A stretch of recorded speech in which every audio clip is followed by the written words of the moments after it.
Internet Vikings World of Experts. Nice to have Jesper and Tomas aboard. It's been a while, at least since we sat in the same room. Technically speaking, we are at least in the same digital room now, I suppose. I am present in Malta, and I believe so is Tomas, and Jesper is calling in from Stockholm today. We have all been in the industry for quite some time, this ever-changing industry. And at least for the just shy of 15 years I was active, I think the biggest change that we went through was regulation. When I started, the whole industry was basically unregulated, and MGA just took its form. And that's how I got into the industry. And there's been a lot of change for all these years. And Jesper and Tomas, regulating is a very interesting topic. I think to some extent, some markets have become over-regulated. But what do you think about that? What is over-regulation? If I might start there, over-regulation is taking something good and turn it into something really bad. Simple as that. So do you have any examples of markets that, in your opinion, has become over-regulated? Taking something good and turning it into something bad. I'm sitting in one of them right now, Sweden, of course. We see that. We can talk about canalization in Sweden and see it. The actual canalization is, I would say, in the casino industry is around 50%, which in itself is a measure of failure. So here we can clearly state that the over-regulating part will not work. And I think Germany is stepping in the same direction right now. UK might need to some extent, depending on what they are deciding. The rule model where it really, really works is Denmark. It has a fantastic regulation with a high level of canalization and a long-term visibility for the operators to work on. But even there are rumors of changing the regulations now. So let's see what happens. And Tomas, you have been quite a big player in Sweden, I believe. So you have been there before and after regulation. And what's your perception on this topic? Yeah, I think we're a top 10 operator in the Swedish market. But for me, over-regulation is basically when you're creating so many obstacles for the customers. So, they seek a better experience outside of the licensed market. As simple as that. And I think Sweden is a perfect example where we unfortunately can see that happen, which becomes a bit tricky when you're getting when the SGA is pushing the licensed operators a lot around consumer protection, etc. But in all essence, the consumer protection is zero on the Swedish market, where you can just spelpaus on the first day, and the second day you Google casino with no spelpaus. Yeah, that's not great, of course.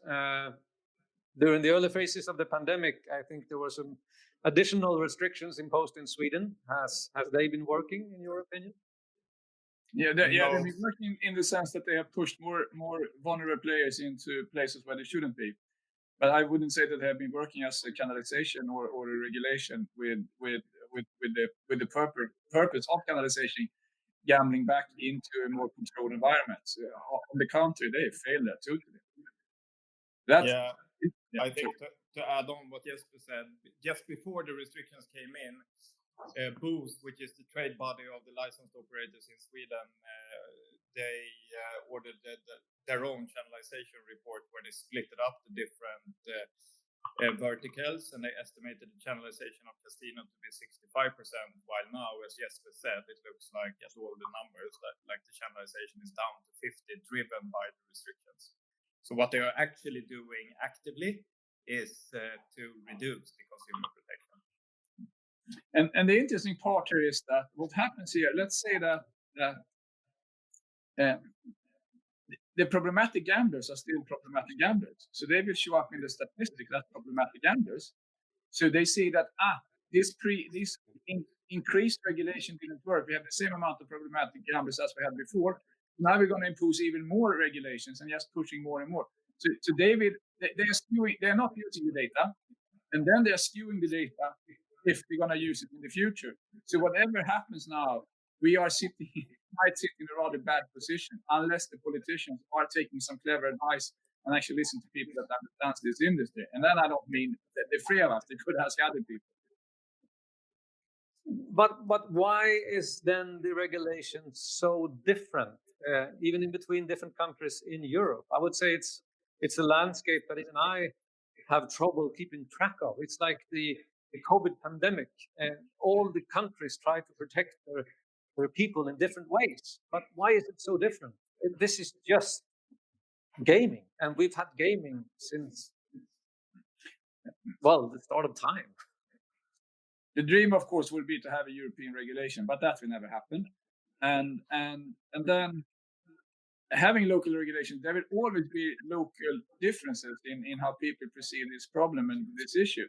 But the more they looked at data, the more the same it would have been, because it's the same data in entire Europe, basically.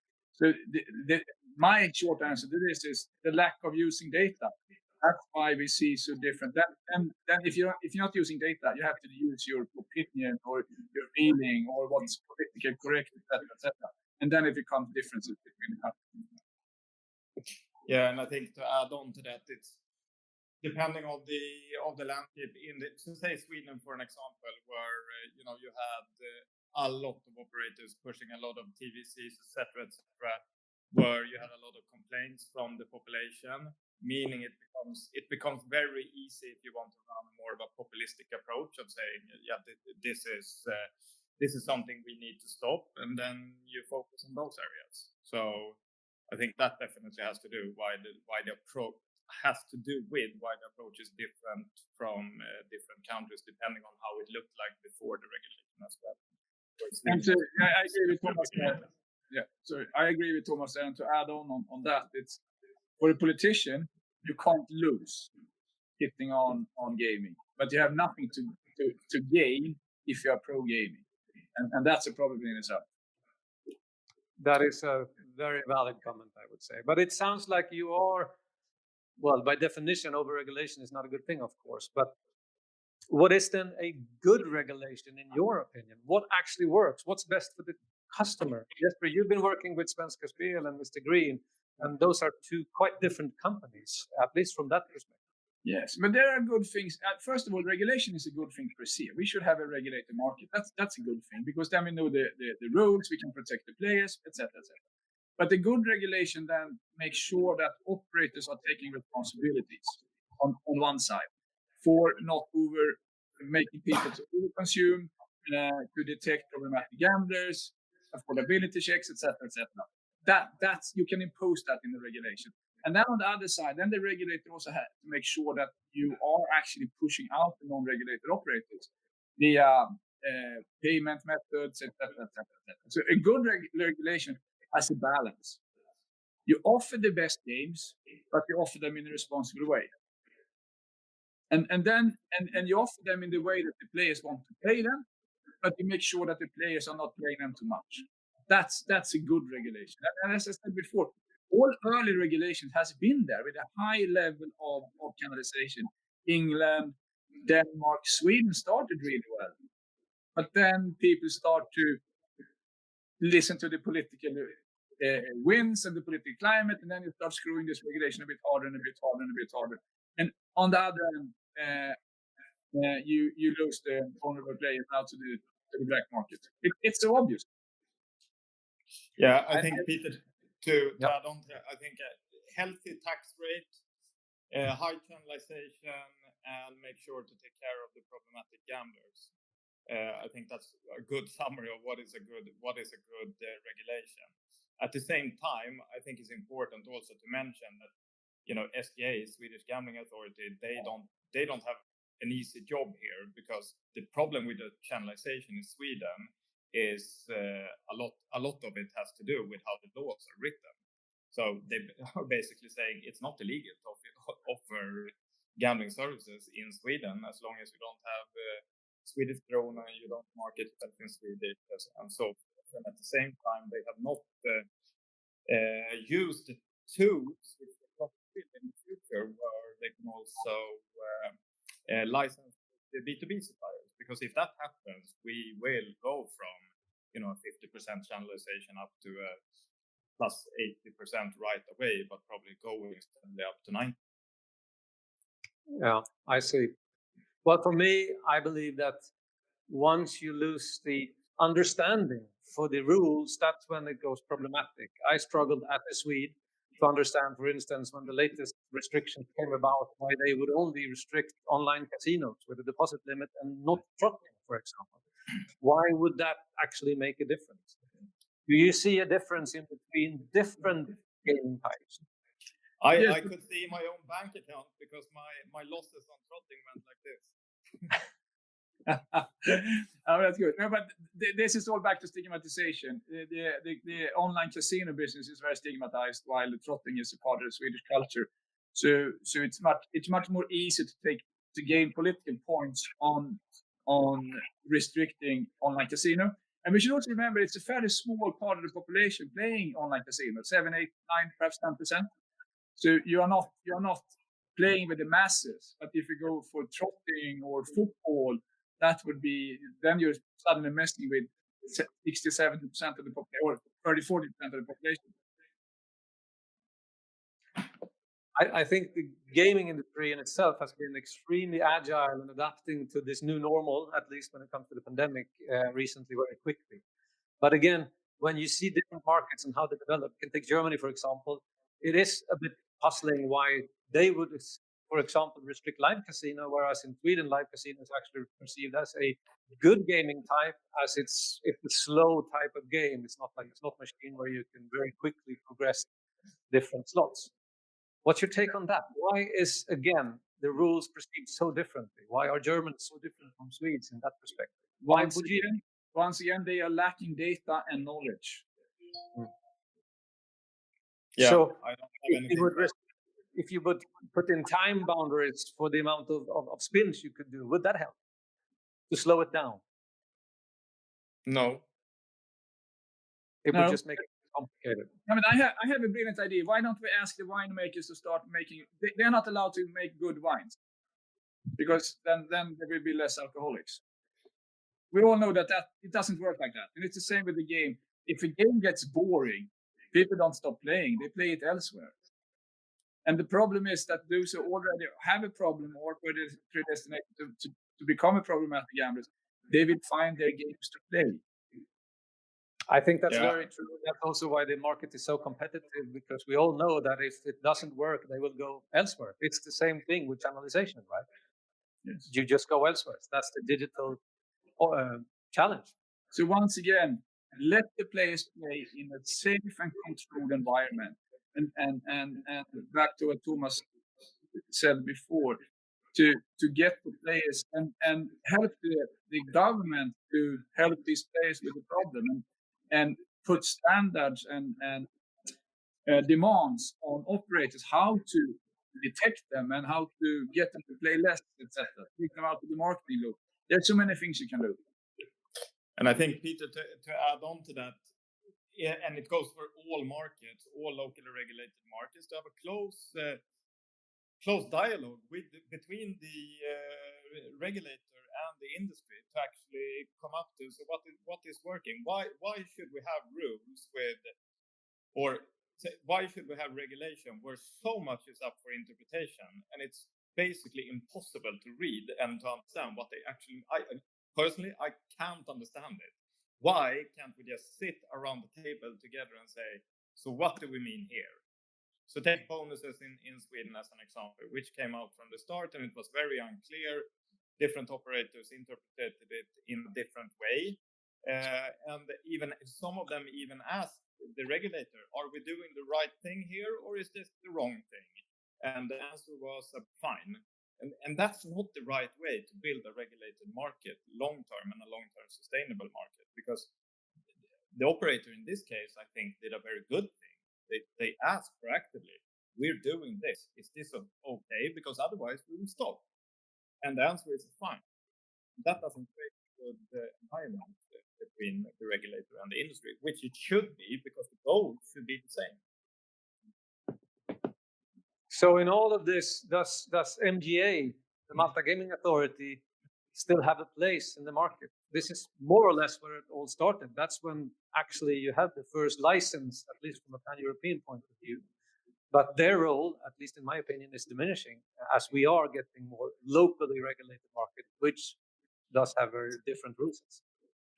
Of course, their role will be less and less important with more and more local regulations. At the same time, they have a regulation that has been working pretty good for quite some time. So I really hope, but still, Malta with the ecosystem you built in Malta, with all the competence that is gathered on this island, I think Malta still has a strong position. But there will be fewer and fewer. There will be markets replacing the MJ license, so to speak, in Europe with their own regulator. I mean, Belgium is coming up, Netherlands is coming up, Germany is coming up, etc., etc. They're absolutely. Yeah, I agree with that. It will be obviously naturally there will be fewer and fewer markets where you use the MJ license, but you still have an infrastructure that is built for gaming on the island. You have the talent pool and so forth. So Malta definitely has a place in the iGaming industry. That's a good thing to hear. Staying for a while longer, and you too, Thomas. Same here. Yeah. Maybe I'm just ego when I'm saying it because I love living in Malta. Yeah, but I say the same for Sweden. So we can.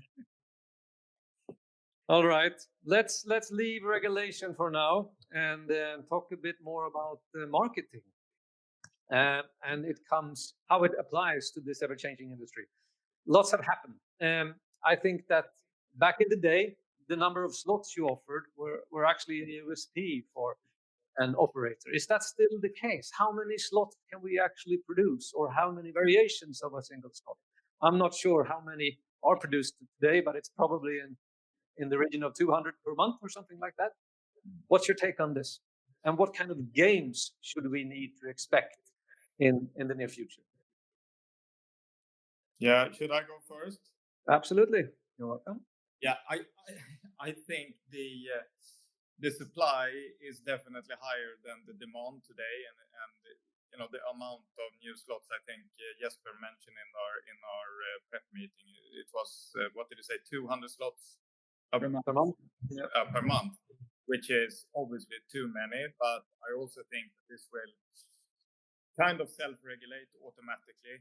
Something that will also happen, which we are doing ourselves. So last year we did with Hero Gaming an investment in a DSP supplier to actually start creating our own content as a way to increase our margins. Looking at the gaming industry as a total, you know, the operator side, we are the ones suffering on the margins, while the larger DSPs and affiliates and so forth, they have much higher margins. So we need to try and find new ways on how to drive our margin up. And if that is buying exclusive content from smaller game studios, or if it's developing our own games, one way or another we need to do it. And I think that will also be part of the kind of self regulation of what to call it.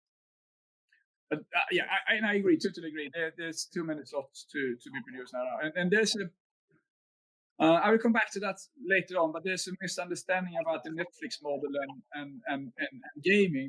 But to start with the number of games, the number of games is perhaps that it's a problem in itself. But what is more a problem is they do look the same.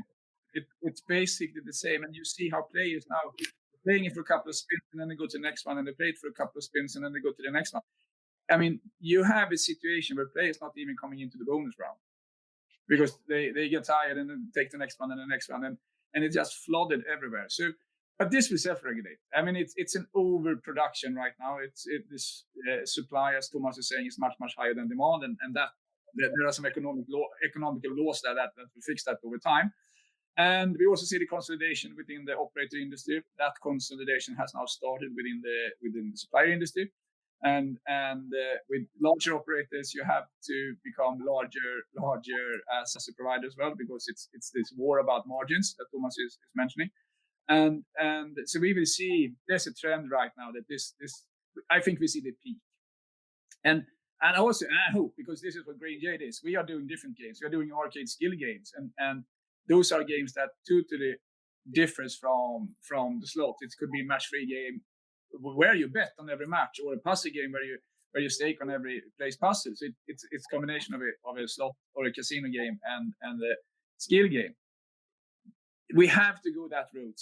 I'm not saying that Green Jade will be the one succeeding with this or being the one breaking through here, but someone will, because there is a need for new games. And then back to what Tomas said about producing content, and that's the Netflix model. There's been so much talk about we should be a bit more like Netflix in the industry. And I kind of, come on, what is Netflix? Netflix is a hub or a portal for film and TV series. That's what it is. And what is an iGaming operator? Well, that's a portal for games. The big difference is that what made Netflix so extremely successful is that they produce their own content. I mean, House of Cards kind of turned the Netflix story into a new story. That's an internal production. That's exclusive content. And we are seeing this. I know that Hero Gaming has this stake in a smaller studio, but perhaps one of the most interesting examples is the Danish operator Sego. They have 80% of the played content, and they're the second largest casino in Denmark, and after the Danske Spil, and they have 80% of the content is produced internally.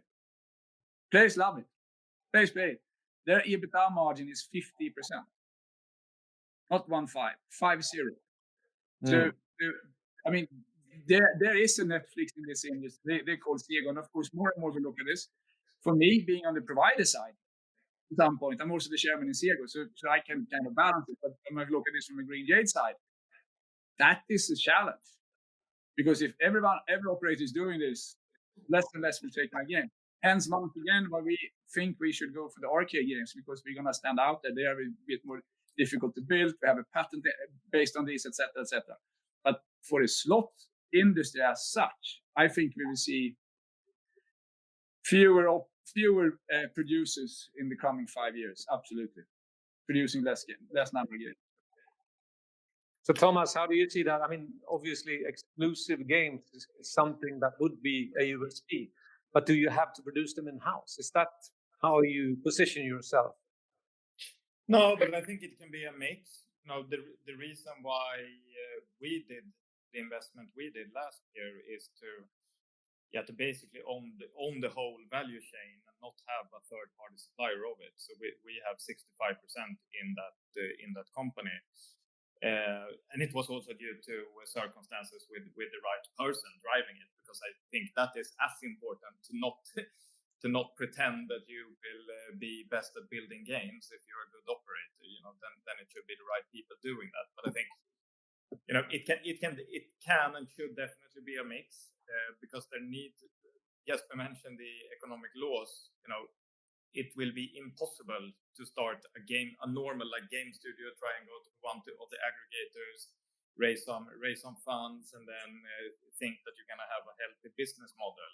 But maybe there will be more of a business idea where you say, okay, here we have 3 good game producers, and we set up our company, and instead we go to the big operators and we say, hey guys, this is our track record.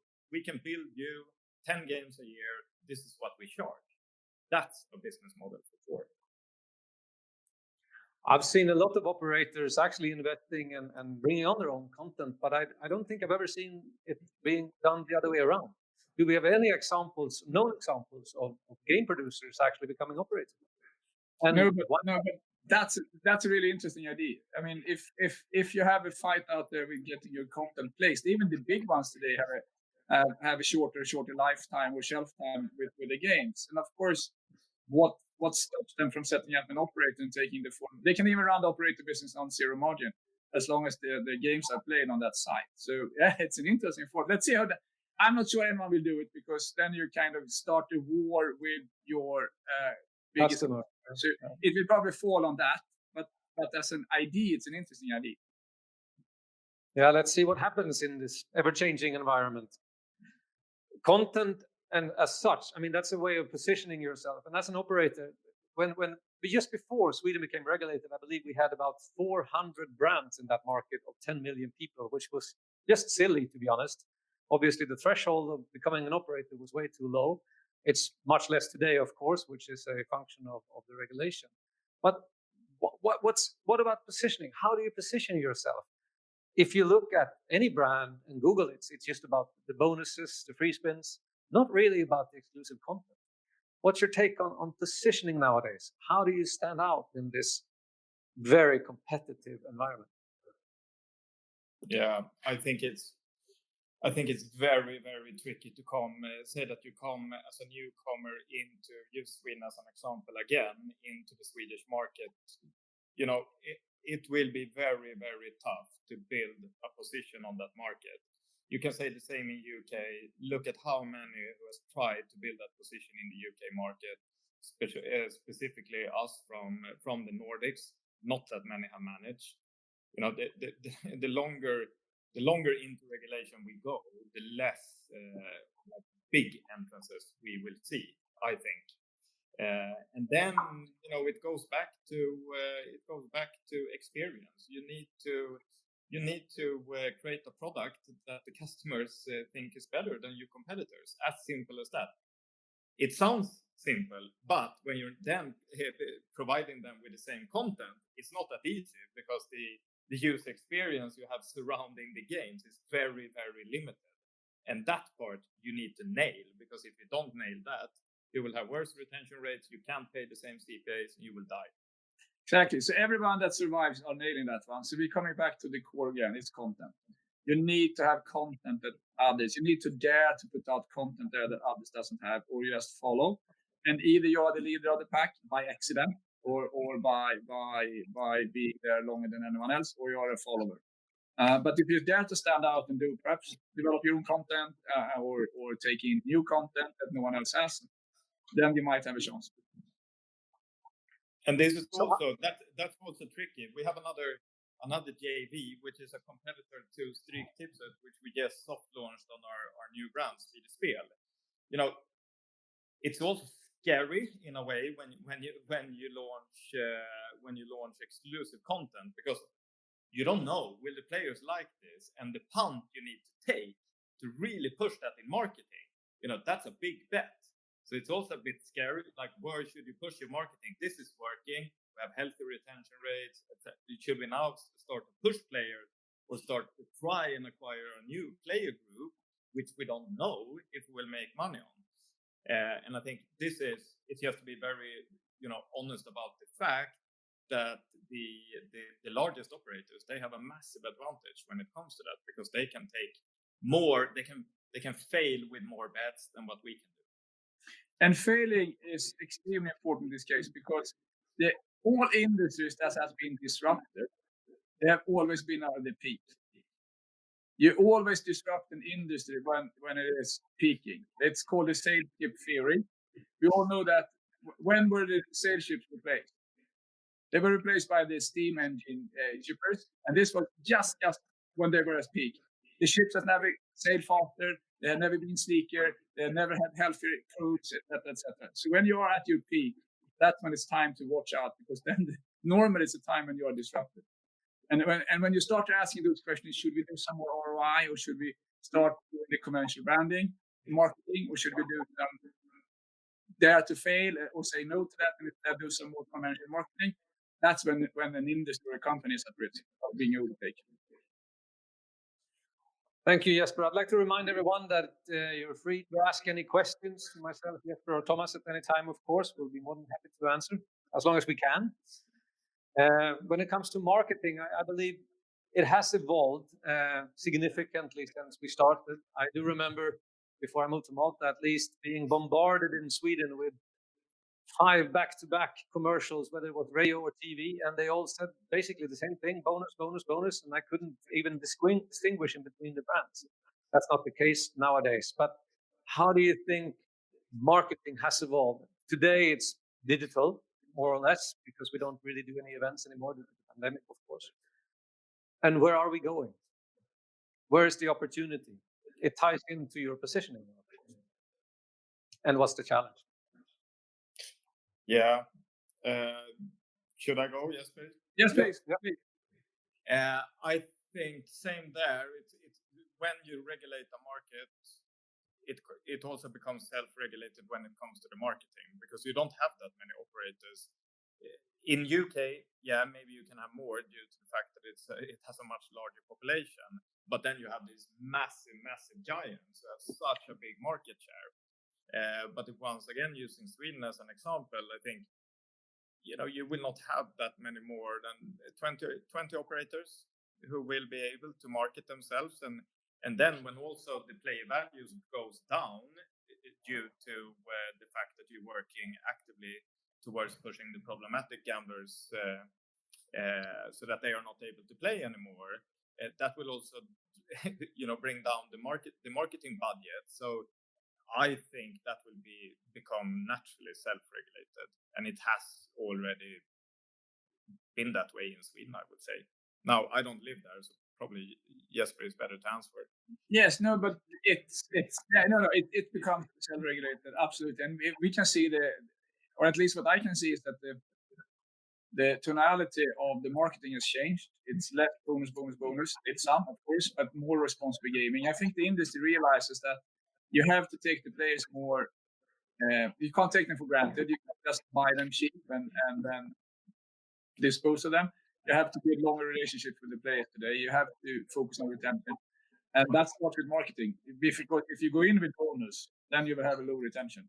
That's given, because that customer will go to the next one giving them a bonus. But if the player comes in because they love your brand or your responsible profile, then they might stay longer and they will not be attracted by the bonus offering coming from others. So I think the industry is maturing here, and we will do better and better commercial. And honestly, we've been like kindergarten when it comes to our marketing.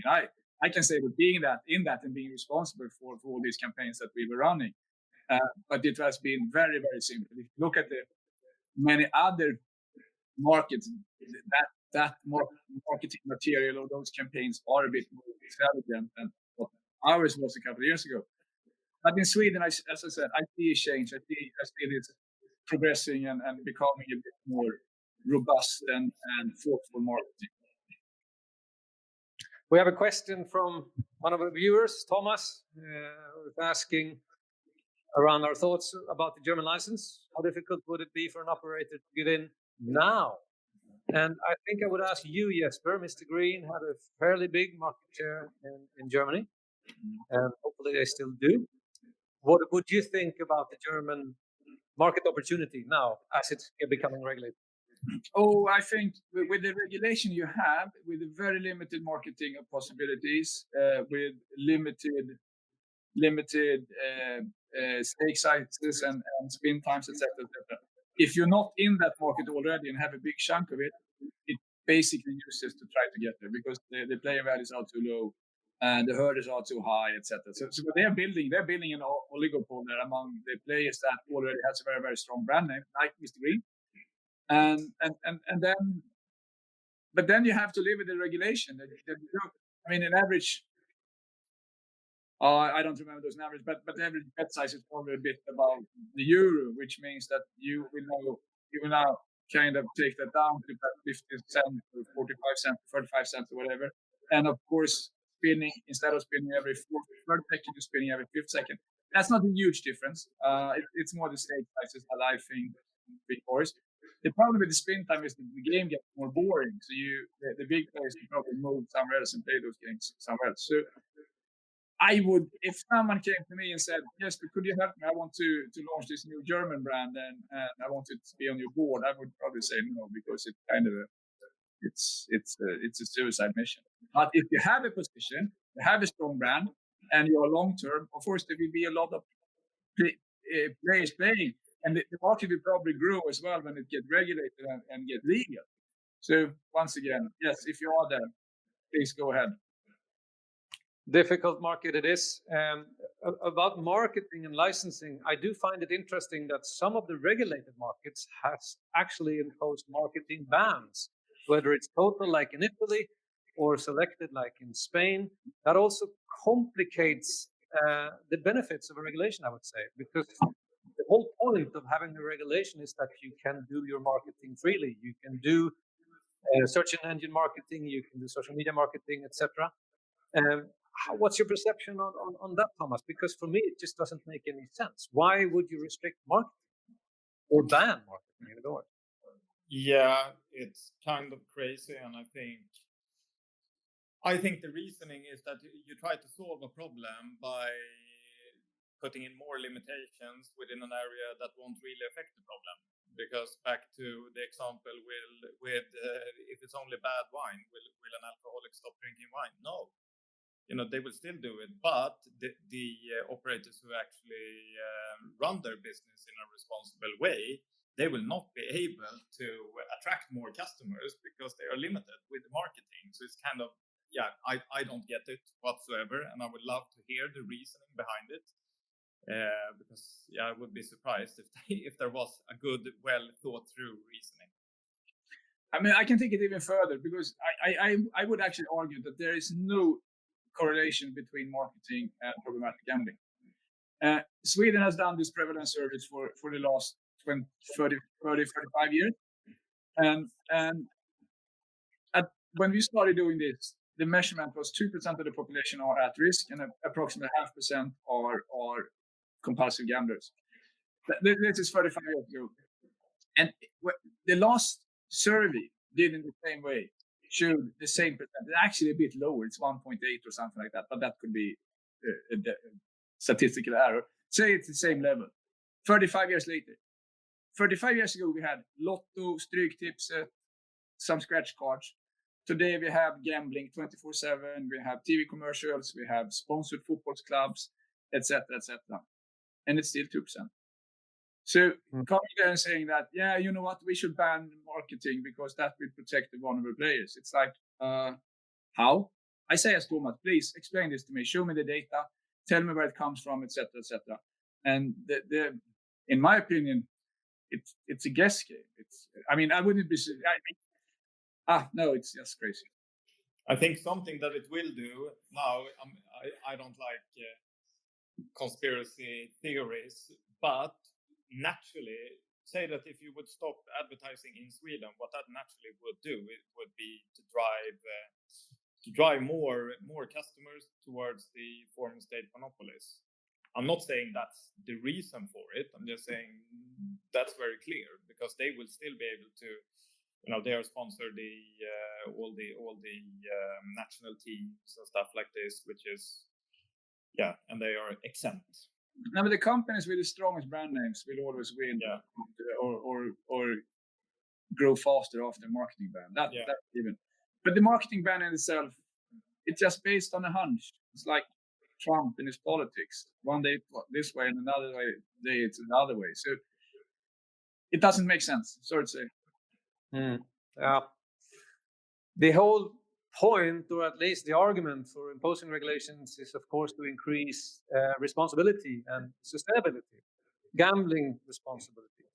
How does that need to evolve? I know that you have been very engaged in responsible gaming, Jesper, and for the last 5 years, how has it evolved and affected the industry, and where will it go, you think? And will regulations speed it up? Yeah, but when we launched PlayScan or Spela Lagom at Svenska Spel like 15 years ago, no one understood what we were doing. It was a unique concept. Today, everyone has the same kind of models and solutions and tools and things like that. The industry has evolved so massively. It's amazing to see how professional not only the hero games and the Mr. Greens and the Kindred of the world is in this. It's becoming a natural part of the industry. It's like the car industry, when they realize that safe cars sells better than unsafe cars, it just took off. And does it work? Does it actually work, or does it just get too difficult? No, it works. Absolutely, it works. And it might, of course, putting on the seatbelt was more difficult than driving without the seatbelt, but people are accepting this today. And I see the same with our responsibility. But what we lack is I would like to have, Spelpass is a fantastic example. It's a state-governed tool for responsible gaming. I would put more emphasis on these things in the regulation instead of increasing spin times or setting bet limits, etc., etc. I would impose stronger stronger responsible gaming tools like affordability checks. Like you should have an algorithm that captures your players at risk, and if they come at risk, you should treat them at this and this and this way. That should be like a common ground for every operator. For me, some of these regulations, it just becomes so difficult to actually entertain myself. If I want to play a game, just depositing money can just be a big hassle.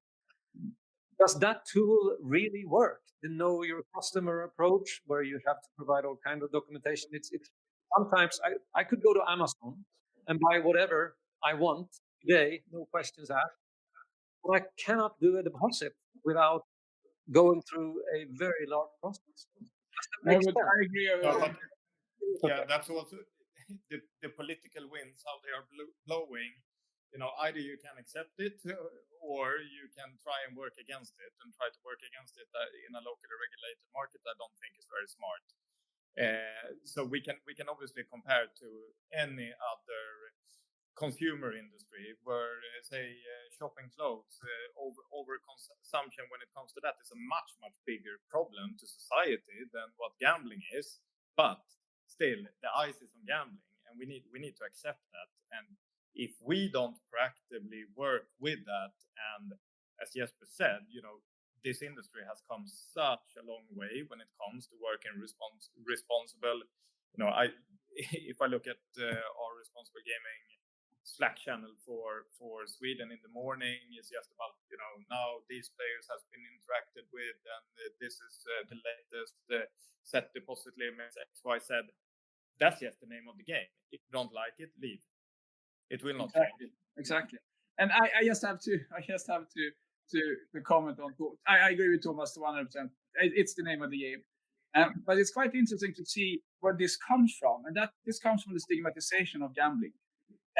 For us, it's quite normal being in the dinner. Let's say the dinner with 10, 15 people, and eventually someone figures out that you are running a gaming company, and everyone goes, "Ooh, a gaming company! Tell me, you have a lot of problematic players, etc., etc." And then, at quite some time, I studied the 15 questions that the Spiel Institute is using to determine whether you are a risk player or not, and I memorized them. So I took this game with all this. So I answered those questions, and that is: do you have angst playing too much? Have you ever borrowed money to gamble? Have you waken up at nights thinking about what you should do on different etc. It's 15 questions, and everyone is answering no. So then my conclusion is, okay, fantastic. Now return this. I just want to change one word in this test. We change gambling to buying something. And everyone got like silent and a bit red-faced, because on that they scored 10 out of 15 on the problematic scale. And so I told them, okay, this is fantastic. I don't have any problematic gamblers in this dinner, but I have 10 shopaholics. And there we are. But we are stigmatized, and we have to live with that. We have to face it. And regulation is a good thing. KYC is a good thing. And we should also remember that we are handling money on an account. We are like a bank. You make a deposit, you make a withdrawal. Of course, it has to be AML laws and regulations in relationship to that. Our job as in this industry is to make that transition and that onboarding as smooth as possible. And I think that is one of the key things where an operator can stand up. If you do all the checks and it takes like 5 seconds, you will have a much higher conversion to start with, but also retention than if it takes 7 minutes. So positioning yourself as a very responsible gaming company wouldn't undermine your business. That's what you're saying. No, it will grow your business. It will grow your business. Would the same kind of rules apply to normal gaming? I mean, you have Fortnite and various types of games where you actually do a lot of deposits and you buy in-app purchases, etc., which can be very addictive. I have a son; it happens all the time, actually, and he's a kid too, so it's quite problematic from that point of view. This is debated right now. We see how they are running for the loot boxes and loot chests in different markets like UK and others. No, that will happen at some point, but it's not yet. It's not considered as gambling per se. It has not been here as long as gambling has, and it has not created as many problematic behaviors as gambling has yet. But I think it will come. Do we know that? We have youngsters that plays around the clock more or less. So I wouldn't be so sure. But But another you should But remember, it was also it took what did it take? 12 years for online gambling to regulate as well. These things are slow. Yeah. And we should remember that the only thing that really determines a problematic gambler is that the player playing for more money than he or she can afford. So affordability again. Time is of course an essence when you measure this, but it doesn't become a problem until it affects your finances. And that's once again why I think affordability checks should be part of the regulation. I think we need to talk more about innovation, right? Because that is also proof in the pudding, so to speak. What's your thoughts around innovation? We've been in the industry for more than 10 years, all of us. And what has happened? What has been the major developments, and what do you foresee happening? Jesper? Yeah, Thomas? Sorry. Yeah, I think it's easy to. I've listened to a lot of panels where they say that it's very low innovation in this industry. Which yes, you can look at it from one perspective and you can say that, but then at the same time, I don't know about that many industries that are faster to adapt when it comes to our industry. So take pay and play as an example. That's a massive innovation from Trustly in this case in Sweden.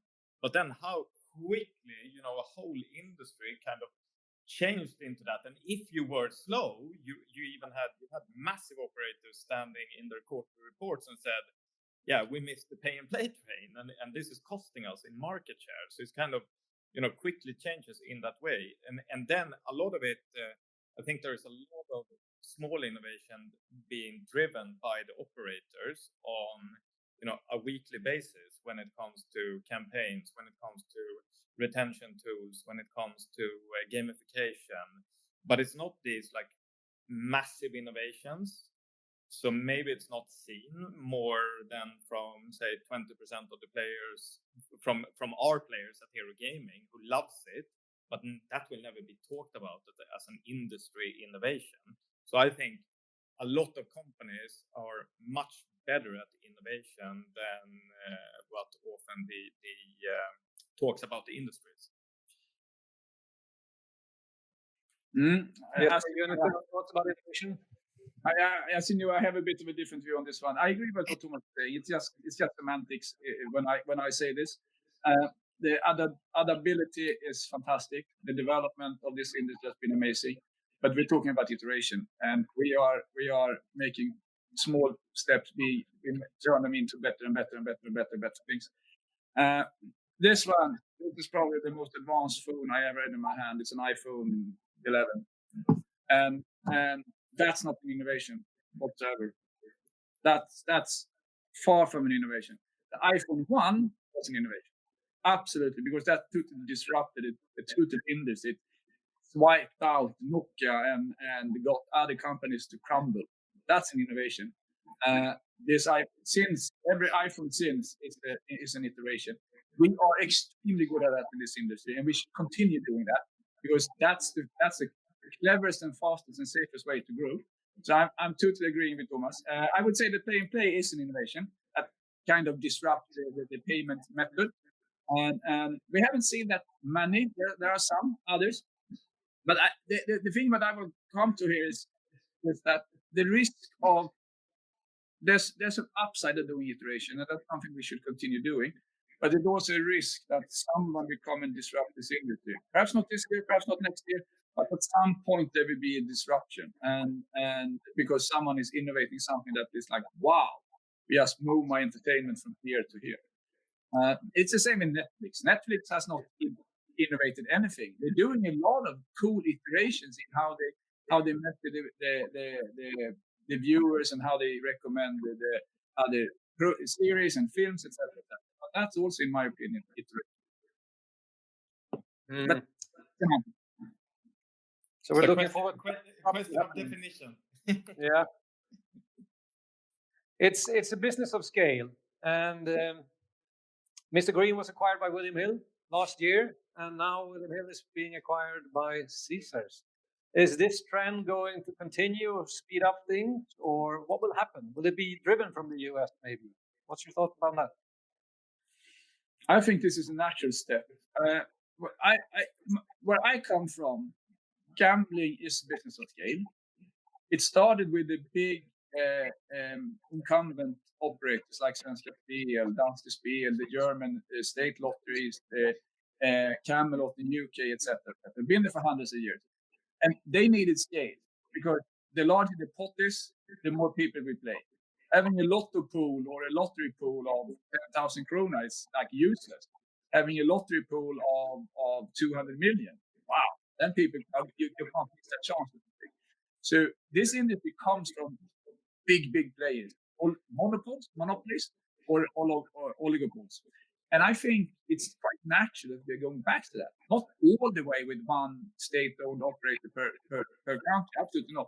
But having the 400 brands not really fulfilling any other mission than we can give up bonuses than other. That is kind of rolling out now. We will see consolidations. I think, as Tomas said before, what did you say? We had 20, 30, one surviving in Sweden. I think that's a quite fair number. I think we see the same in UK, potentially perhaps a bit larger market, Germany, etc. And then, of course, the big bricks and mortars after the pandemic now realizes that having some really strong presence online is a must. And hence we see this acquisition of CSS and William Hill, because that will speed up their rollout, their US rollout when that happens. And I think it's a super clever acquisition. State by state will open up. This will be a way to finance the states post-COVID. They will open up gambling, and then you're buying something that works, you're buying something that has the infrastructure, you buy something that already existing in your market. They just take it and then they roll it up.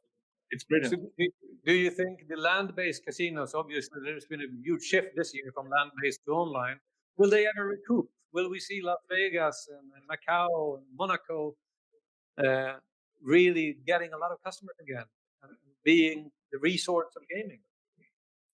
I'm sure they will recoup. Probably the same thing will happen there, because we see a transformation ongoing to digital, which will hit them as well. But then what will happen then? Consolidation will happen, maybe not as many brick and mortar casinos.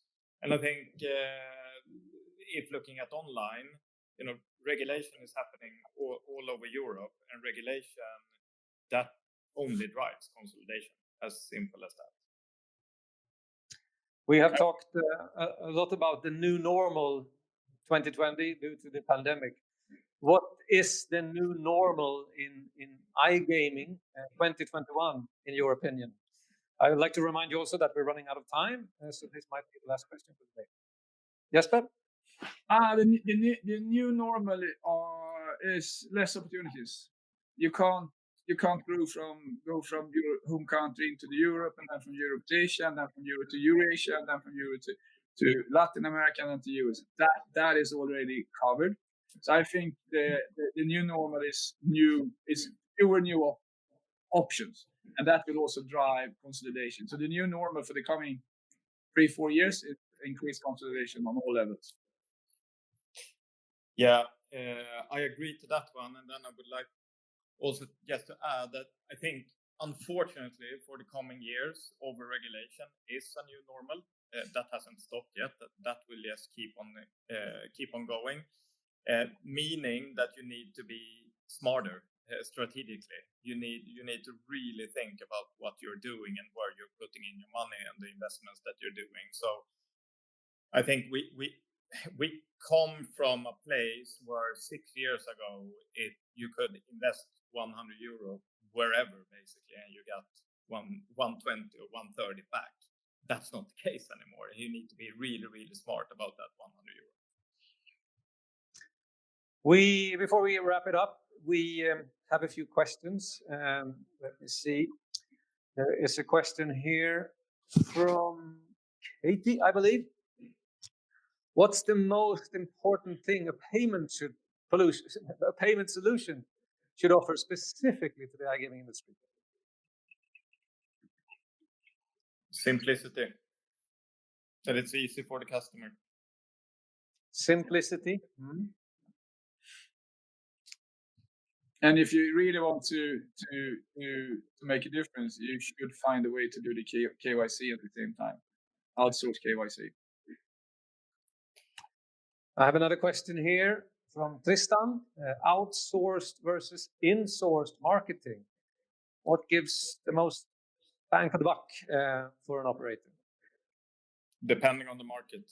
I think is it one of your core markets? You probably need to learn that one and have the knowledge in-house, while if it's more of a new market entry, you don't know where you're getting into, if you're going to be there long term, then I think you should definitely outsource. On a more philosophical level, since every operator are reselling the same games, your core skill is marketing. You are a marketing company, so I would say insourced to 100%. But then I agree with Tomas. If you're entering a new market, you have the insourced competence. You can outsource to that market, absolutely. But you need to. If you don't have control of your marketing competence, then it will be very difficult to succeed as a brand in this company. I would say that's the only thing we need to be good at: marketing and registration flow. That's it. Exactly. So don't never outsource what you should be good at. No, simplicity, right? Yes. Well, thank you so much, Jesper and Tomas. Visit our website, internetvikings.com.